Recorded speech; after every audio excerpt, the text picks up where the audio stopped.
May mga baong experience yan doon sa previous relationship niya na pwede niyang i-apply pagdating sa bagong relasyon niya. Willing na sila mag-explore and mag-experiment doon sa mga sexual activities ninyong dalawa.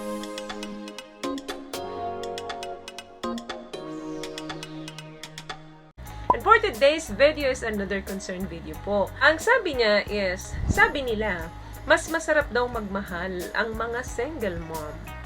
Ano po kaya ang advantage of loving them, Miss Che? Kung ikaw ay binata, unmarried, and no kids, maaring naniniwala ka na ang pakikipag-date or pakikipagrelasyon sa isang single mom ay punong-puno ng bagahe dahil siya ay may anak na at may nakaraan. Maaring pumapasok sa isip mo na magulo lang ito dahil may mga ex ito na pwedeng manggulo doon sa present na relasyon ninyo or may mga anak na hindi ka magugustuhan. Pero tingnan mo, isipin mo rin, dun ba sa mga past relationship mo or past relationship ng mga kaibigan mo, hindi ba nangyari ang mga problema?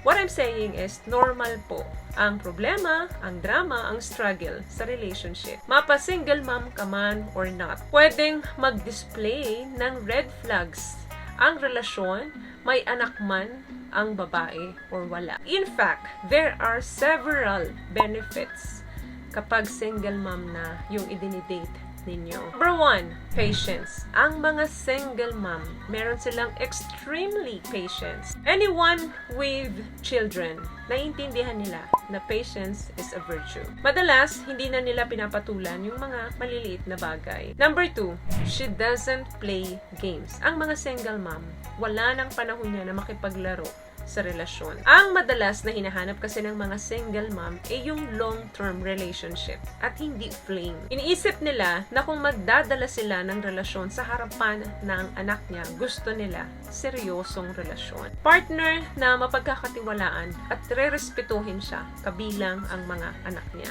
Number 3, she's independent. Dating a single mom means you're dating a strong and independent women. In order to raise children alone, kailangan makapal yung aming balat. Malakas yung aming loob para makapag-provide ang mga single mom para sa sarili nila at para sa mga anak nila. Mas confident sila sa sarili nila at hindi na clingy ang mga yan. Another thing, of course, yung mga single mom, kadalasan sa kanila, magagaling ng magluto. So, meaning, mapaglulutuan kanya. Pag napaglutuan kanya madalas, mas makakatipid kayo once na meron kayong mga date or anniversaries kasi minsan, mas gusto nilang sila yung magluto para sa inyo. Another advantage, malalaman mo kung anong klaseng ina siya. Of course, pag gusto mong malaman kung paano siya sa magiging anak ninyo, meron ka ng information na makikita sa kanya. So, magkakaroon ka ng unique perspective kung paano ba siya maging ina sa magiging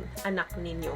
At makakapag-decide ka kaagad kung karapat dapat ba siyang maging ina ng anak mo. Another advantage, mas nahahandle niya yung mga challenges sa buhay niya.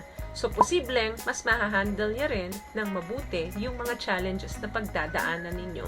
Dahil kadalasan sa mga single mom ay mature women. Bago yan naging single mom, marami ng mga problema, conflict, struggles na napagdaanan yan sa buhay niya at na-surpass niya yun. So, easy na sa kanya na ma-overcome yung mga bumps na pagdadaanan ninyong sa relasyon. Another thing, alam ng mga single mom kadalasan yung gusto nila at yung mga hindi nila gusto. Kapag pinili ka niyan na i-date, binigyan kanya ng chance na pumasok sa buhay niya. Meaning, meron siyang nakita sa'yo na wala sa iba. At feeling niya, compatible kayo pagdating doon. At kung hindi ka naman niya gusto, mararamdaman mo kaagad yun sa mga action niya. Hindi na siya magpapaligoy-ligoy pa. Kaya, hindi ka nangangapa sa dilim. Hindi pa bago-bago ang isip nila na ngayon gusto ka niya, then next day, nakikita mo iba na naman yung signal na ibinibigay niya sa'yo. Another thing, may alam na sila pagdating sa loob ng kwarto. Mas alam nilang palagayahin yung mga partner nila when it comes to S. Dahil may mga baong experience yan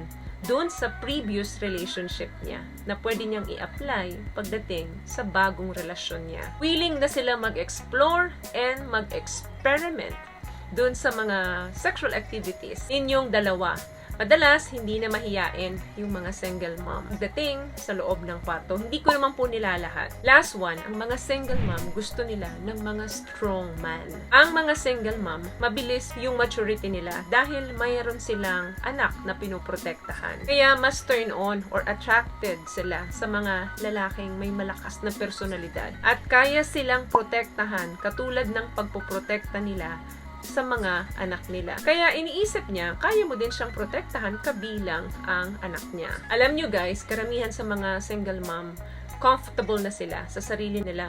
Confident na yan sa sarili nila. At yan ay ilan lamang sa mga dahilan kung bakit mas na-attract yung mga kalalakihan sa ngayon sa mga single mother. Dahil nakikita nila very strong ang personality ng mga single mom, very confident, at alam na nila kung ano yung gusto at ayaw nila. So, yun lamang guys ang video natin for today. I hope meron po akong naibigay sa inyong tips. At kung nagustuhan niyo po ang ating video, please give it a thumbs up, comment down below, and also share this video na rin po sa mga kaibigan na sa tingin nyo matutulungan ng video natin.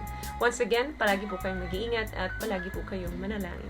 Thank you guys for watching and see you on my next one. Always love yourself and be a blessing. Bye!